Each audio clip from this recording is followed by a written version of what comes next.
ओम साई राम। जी हाँ, मैं दर्शना Sharma Sai musical group से। कैसे हैं आप सब? हमेशा की तरह हंसते खेलते और मुस्कुराते। मैं कहूँगी ऐसे ही रहा करो, हंसते खेलते और मुस्कुराते। जी हाँ, साइंस और चरित्र प्रसंग में आप सबका हार्दिक अभिनंदन। साइंस और चरित्र प्रसंग में आज हम करेंगे बाबा साहेब डेंगले। जी हाँ, बाबा साहेब डेंगले नीम गांव में रहते थे, जहाँ अक्सर जी हाँ, जहाँ अक्सर साईनाथ महाराज बाबा साहेब डेंगले से मिलने आते थे। बाबा साहेब डेंगले के प्रति जो बाबा की भावना थी वो बहुत अच्छी थी। बाबा उन्हें बिल्कुल अपने बच्चों की तरह प्यार करते।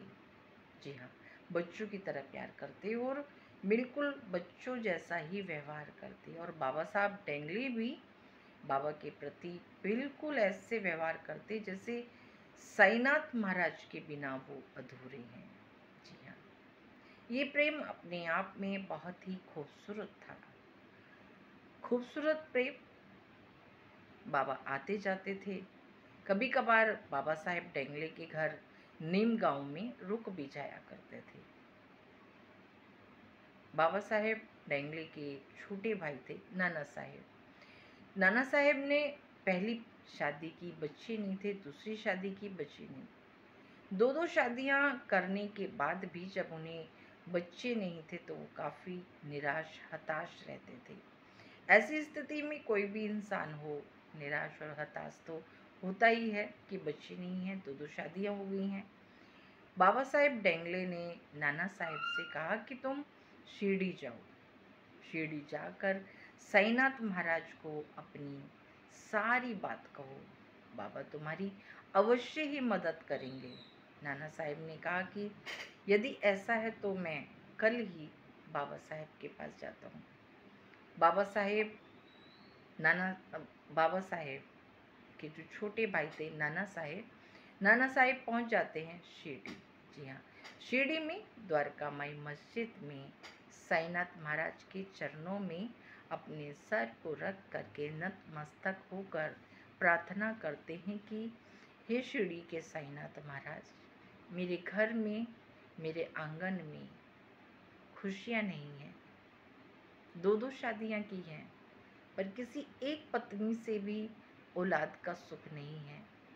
मेरा आंगन सूना है साईं। बाबा बहुत ही प्रेम से उनकी बातें सुनते रहे। आखिर में कहा कि तुम्हारा आंगन न सूना है न सूना होगा।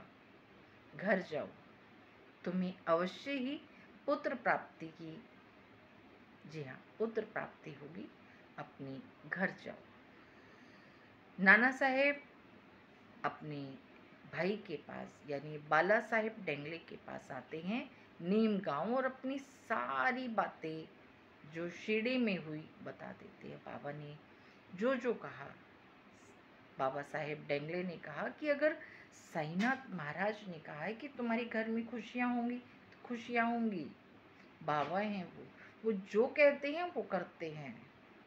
बाबा हैं, बाबा पे पूर्ण विश्वास रखो कि जो बाबा ने कहा वो बिल्कुल सत्य है। और उसी साल नाना साहेब को पुत्र प्राप्ति हुई। जी हाँ, पुत्र प्राप्ति की खुशी में नाना साहेब द्वारका माई मस्जिद पहुंचते हैं शिरडी।